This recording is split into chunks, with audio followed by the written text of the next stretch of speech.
हाँ, जय हिंद दोस्तों। आप सभी लोग कैसे हैं? उम्मीद करता हूँ आप सभी लोग अच्छे होंगे। आप सभी को बहुत बहुत धन्यवाद देते हैं क्योंकि आप लोग बहुत सपोर्ट किए।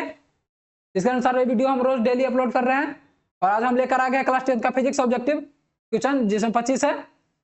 ये वीडियो क्लास तक जरूर बने रहें और आगे भी हमको सपोर्ट करते रहें ताकि और अच्छे तरह से समझा सकूं हम सभी बच्चों के, ताकि दिमाग में हमेशा बैठ जाए हमेशा के लिए। चलिए तो शुरुआत करते हैं क्वेश्चन नंबर फर्स्ट। चलिए इसके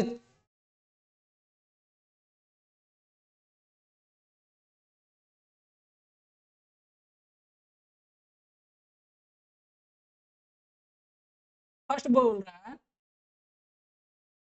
क्वेश्चन नंबर फर्स्ट।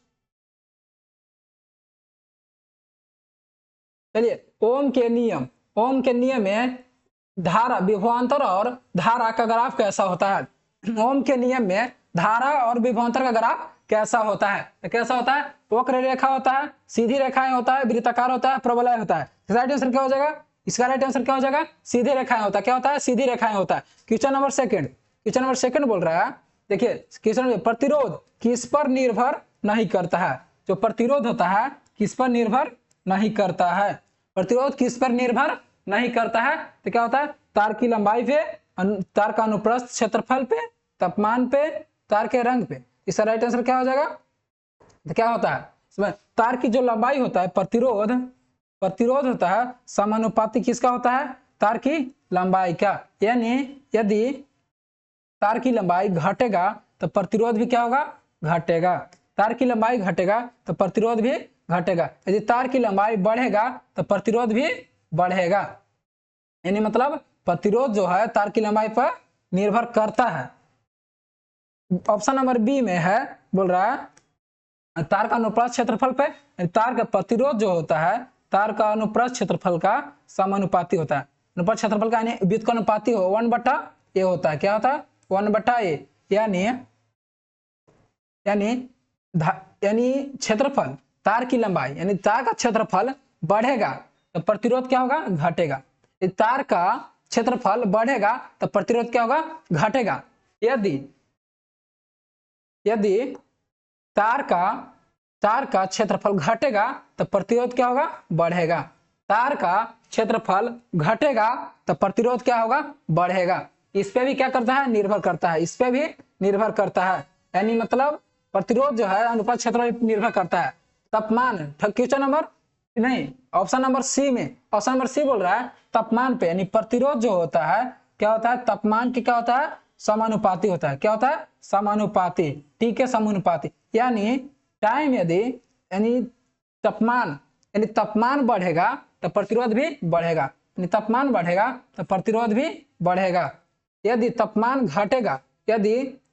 घटेगा तो प्रतिरोध भी घटेगा। यानी इस पे भी निर्भर करता है, लेकिन किस पे नहीं निर्भर करेगा? तो क्या हो जाएगा? इसका राइट आंसर तार के रंग पे निर्भर नहीं करेगा। प्रतिरोध किस पर निर्भर नहीं करेगा? तार के रंग पर निर्भर नहीं करेगा। क्वेश्चन नंबर चल देखते हैं क्वेश्चन नंबर थर्ड बोल रहा है, थर्ड बोलता है घरेलू परिपथ का विभवांतर लगभग कितना होता है? इसका राइट आंसर क्या हो जाएगा? 220 वोल्ट। 220 वोल्ट।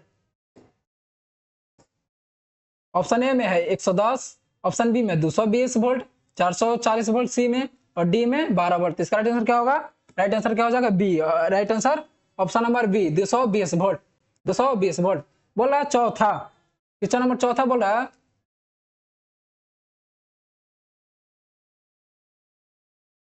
चौथा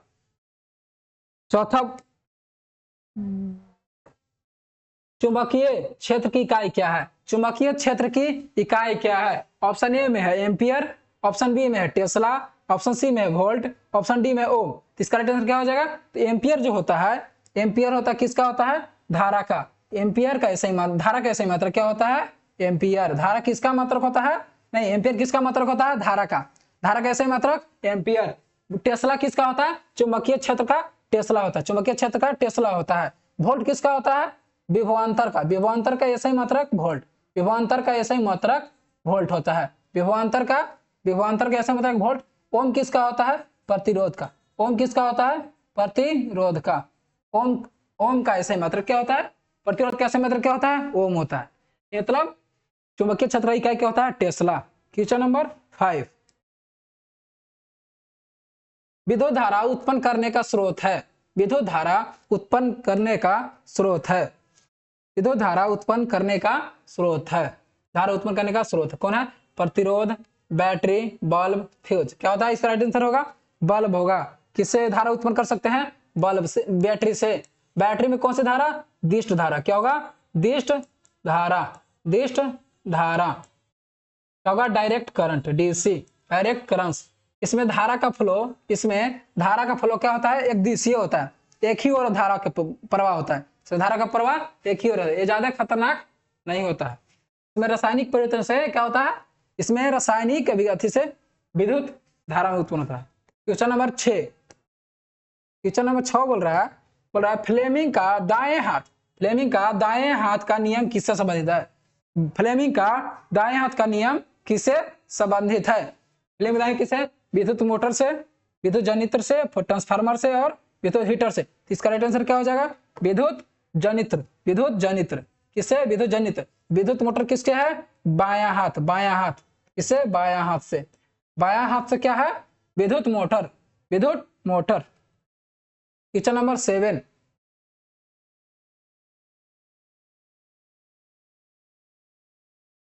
क्वेश्चन नंबर 7 बोल रहा है निकट दृष्टि दोष मायोपिया में व्यक्ति, निकट दृष्टि दोष में मायोपिया में व्यक्ति क्या करता है? इस देखेंगे ऑप्शन ए में बोल रहा है पास की वस्तु नहीं देख पाता, दूर की वस्तु नहीं देख पाता। सी में दोनों नहीं देख पाता, सब देख पाता है। तो क्या होगा इसका आंसर? दूर की वस्तु को नहीं देख पाता है। दूर की वस्तु को नहीं देख पाता है, निकट दृष्टि दोष वाले। इसका निकट दृष्टि दोष के निवारण किससे करते हैं? किस लेंस का उपयोग करते हैं? अवतल लेंस। किसका? अवतल लेंस। अवतल लेंस। अवतल लेंस।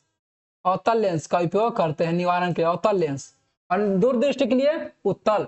दूरदृष्टि के लिए उत्तल। क्वेश्चन नंबर 8 बोल रहा है मानव आंख में पुपिल का कार्य क्या है? मानव आंख में पुपिल का कार्य क्या है?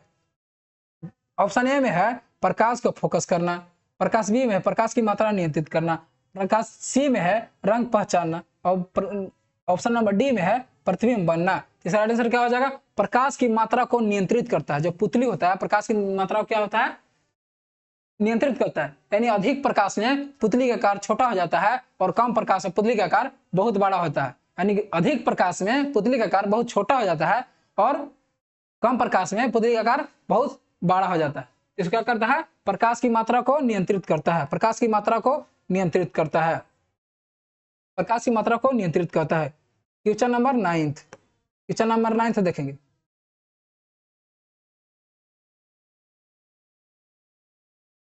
उत्तल दर्पण का फोकस दूरी होता है। उत्तल दर्पण का फोकस दूरी होता है। उत्तल दर्पण का फोकस दूरी क्या होता है? वास्तविक होता है, काल्पनिक होता है, शून्य होता है, अनंत होता है।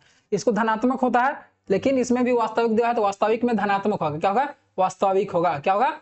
वास्तविक। वास्तविक होगा। प्रकाश के अपवर्तन का कारण क्या है? प्रकाश के अपवर्तन का कारण क्या है? प्रकाश के अपवर्तन का कारण क्या है? ऑप्शन ए में है प्रकाश की चाल में परिवर्तन, ऑप्शन नंबर बी में है माध्यम का रंग,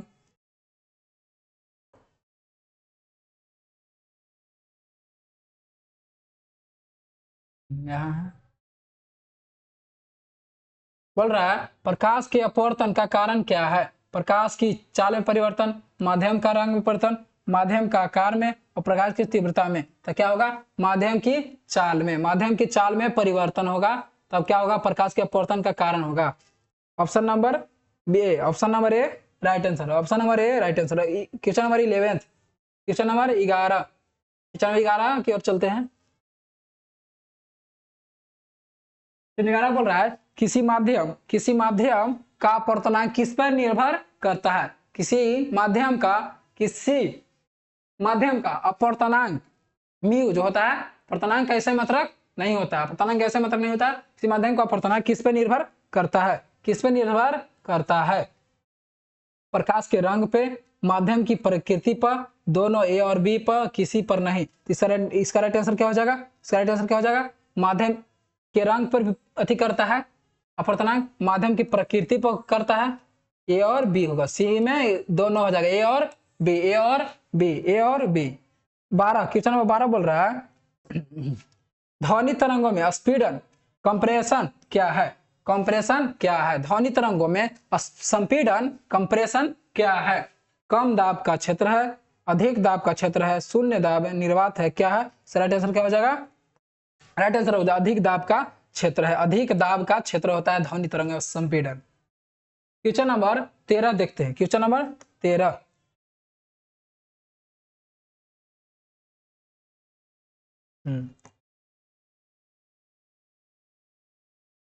क्वेश्चन नंबर 13 बोल रहा है ध्वनि की आवृत्ति का ऐसा मात्रक है, ऐसा इकाई है, ध्वनि की आवृत्ति का ऐसा इकाई क्या है?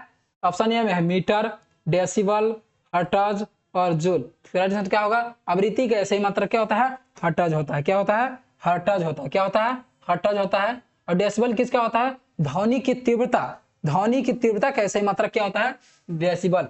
तीव्रता का ऐसा मात्रक, ध्वनि की तीव्रता, ध्वनि की तीव्रता, ध्वनि की तीव्रता, ध्वनि की तीव्रता का ऐसे मात्रक क्या होता है? डेसिबल। और मीटर किसका होता है? लंबाई का, इसका लंबाई का क्या होता है? लंबाई का, किसका होता है? लंबाई का होता है, किसका? लंबाई का। जूल किसका? कार्य का ऐसे मात्रक जूल, कार्य का ऐसे मात्रक जूल, कार्य का ऐसे मात्रक का जूल होता है। ऊर्जा का भी क्या होता है? जूल्य होता है, ऊर्जा का जूल्य होता है। ऊर्जा और कार्य का ऐसे मात्रक जूल होता है। क्वेश्चन नंबर 14, विद्युत हीटर में नाइक्रोम तार क्यों प्रयोग किया जाता है? विद्युत हीटर में नाइक्रोम का तार क्यों उपयोग किया जाता है? क्या बोला? कम प्रतिरोध के कारण, इसका कम प्रतिरोध, अधिक प्रतिरोध और उच्च गलनांक के कारण, सस्ता होने के कारण, रंग के कारण। इसका राइट आंसर क्या हो जाएगा? अधिक प्रतिरोध, अधिक प्रतिरोध होता है और उच्च गलनांक के कारण। उच्च गलनांक के मतलब बहुत जल्द नहीं गलेगा, जब बहुत ज्यादा तापमान बढ़ेगा तब उसका गलने के समय, इसका उच्च गलनांक होता है और अधिक प्रतिरोध होता है, क्योंकि इससे उष्मा निकलता है। अधिक प्रतिरोध होगा तो क्या होगा? उष्मा निकलेगा, है ना। तापमान का समानुपाती होता है, मतलब तब प्रतिरोध बढ़ेगा तो क्या होगा? तापमान बढ़ेगा, मतलब उष्मा भी बढ़ेगा। तो इसका क्या होता है? अधिक प्रतिरोध होता है और उच्च गलनांक के कारण होता है, बढ़ता है। क्वेश्चन नंबर 15 बोल रहा है 1 किलोवाट, 1 किलोवाट किसके बराबर होता है? 1 किलोवाट किसके बराबर होता है? 1 किलोवाट बराबर है 100 वाट के, 500 वाट के, 1000 वाट के, 10,000 वाट के। इसका राइट आंसर क्या हो जाएगा? राइट आंसर क्या हो जाएगा? 1000 वाट के, 1000 वाट, 1000 वाट का, 1000 वाट के क्या होता है? बराबर होता है। दर्पण में बनने वाला आभासी प्रतिबिंब, दर्पण में बनने वाला आभासी प्रतिबिंब, दर्पण में बनने वाला आभासी प्रतिबिंब है उल्टा होता है, सीधी होता है, छोटा होता है और बड़ा होता है। तीसरा आंसर क्या हो जाएगा? सही आंसर क्या हो जाएगा? सीधा होता है। दर्पण में बनने वाला आभासी प्रतिबिंब क्या होता है? आभासी प्रतिबिंब। बनल क्या होता है? आभासी प्रतिबिंब। क्या होता है? आभासी प्रतिबिंब कैसा होता है? सीधा होता है। क्या होता है? सीधा। आभासी क्या होता है? सीधा होता है। उल्टा किस में होता है? उल्टा वास्तविक में। क्या होता है? वास्तविक में, वास्तविक, वास्तविक में क्या होता है? वास्तविक, है ना, वास्तविक में होता है। तो उल्टा वास्तविक में छोटा उत्तल दर्पण में बनता है और बड़ा अवतल दर्पण में। क्वेश्चन नंबर 17,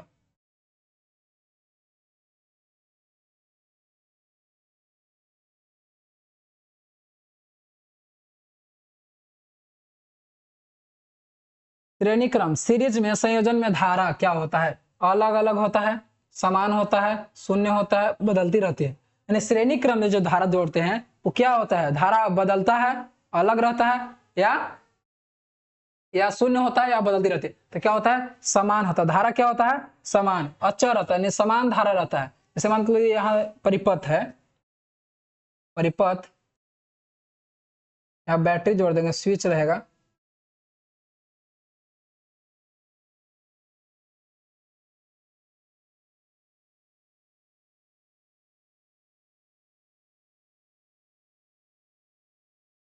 ये बैटरी हो गई, क्या हो गया? बैटरी हो गई, प्लस हो गई, माइनस हो गया, है ना। इसका धारा जाएगा आई, क्या होगा? धारा जाएगा, ये बिंदु मान के चलो ये,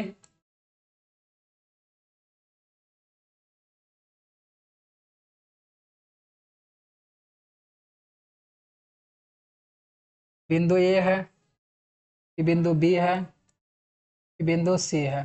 तो क्या होगा इसमें धारा जब जाएगा, धारा फ्लो होगा तो क्या होगा, सभी जगह धारा क्या होगा, बराबर होगा, सभी जगह धारा क्या होगा, बराबर होगा। लेकिन विभवांतर जो होता है V1 और V2, विभवांतर यहाँ चेंज हो जाएगा, विभवांतर चेंज और धारा समान बढ़ेगा। क्या होगा, श्रेणी क्रम में है, श्रेणी क्रम में जुड़े ये दो तार ए बी और बी सी, ए बी और बी सी, इसका धारा क्या होगा, समान होगा। क्या होगा, समान होगा। क्या होगा, समान रूप से बढ़ेगा, इसका क्या होगा, समान हो जाएगा।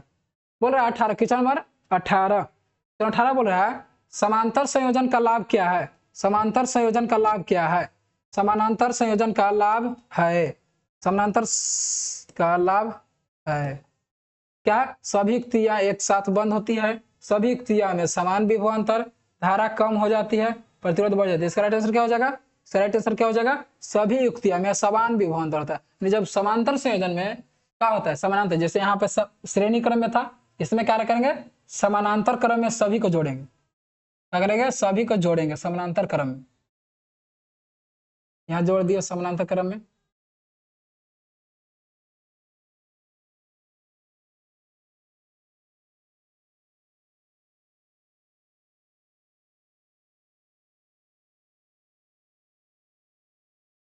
धारा क्या है, समानांतर क्रम में, क्या है, समानांतर क्रम में।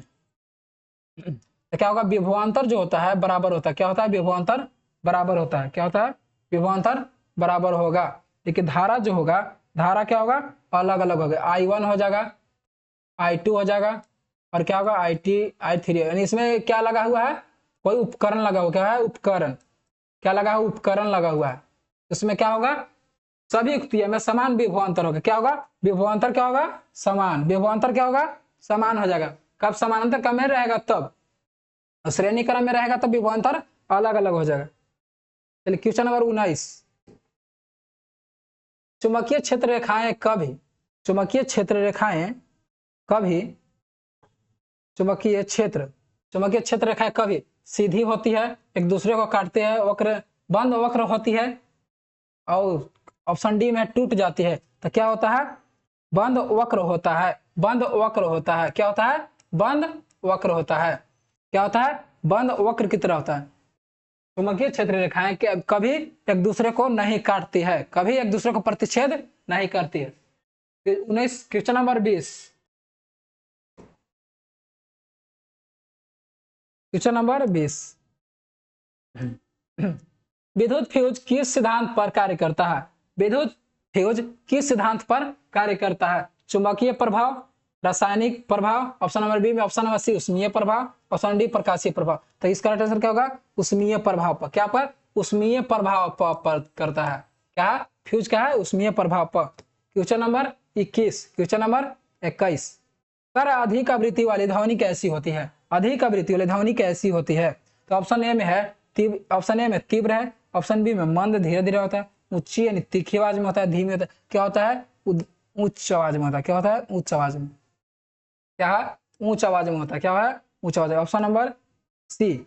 चलते हैं क्वेश्चन नंबर 22 की ओर।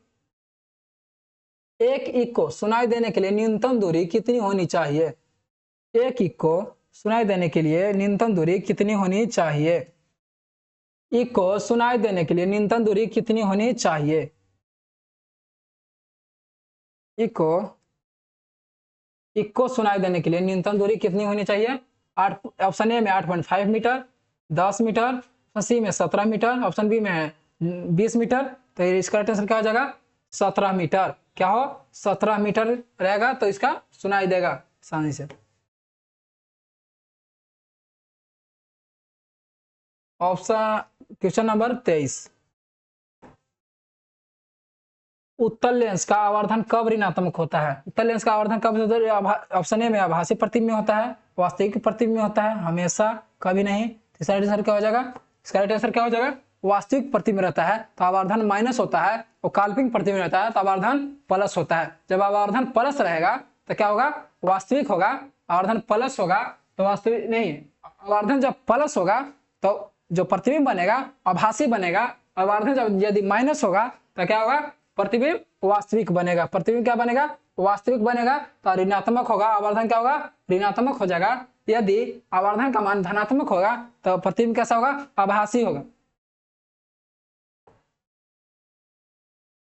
क्वेश्चन नंबर 24, धारा की दिशा मानी जाती है। धारा की दिशा किस तरह से किस और फ्लो होता है? धारा की दिशा किस तरह से किस तरह फ्लो होता है? धारा की दिशा होती है, मानी जाती है, धारा की दिशा मानी जाती है ऋण से धन आवेश की ओर, धन से ऋण की ओर, दोनों कोई नहीं, तो क्या होगा? धन से ऋण की ओर। कैसे? धनात्मक से ऋणात्मक की ओर। Question number 25, question number 25, transfer में प्रयुक्त कोर बना होता है। ट्रांसफर में प्रयुक्त कोर बना होता है। ऑप्शन ए में तांबा, एल्युमिनियम का, नरम लोहा का, स्टील का। क्या होता है इसका राइट आंसर? नरम लोहा का। नरम लोहा का। क्या होगा? नरम लोहा का। क्वेश्चन नंबर 25, नरम लोहा का। आज तक इतना ही, चलिए फिर मिलेंगे कल अगले क्लास में, मैथ या फिजिक्स का रहेगा। ऐसी रोज क्लास में जुड़ते रहिए। मैं सबका वीडियो क्लास तक जरूर बने रहें, क्योंकि 2026 एग्जाम में आने की संभावना है। इस वक्त क्वेश्चन जो करा रहे हैं, कभी एक दो टकर जाएगा, तो एक दो क्वेश्चन काफी महत्वपूर्ण होता है। जो क्लास 10th के बच्चे एग्जाम देने वाले हैं, वो काफी एक्साइटेड होंगे अभी। चलिए आज का क्लास यही तक।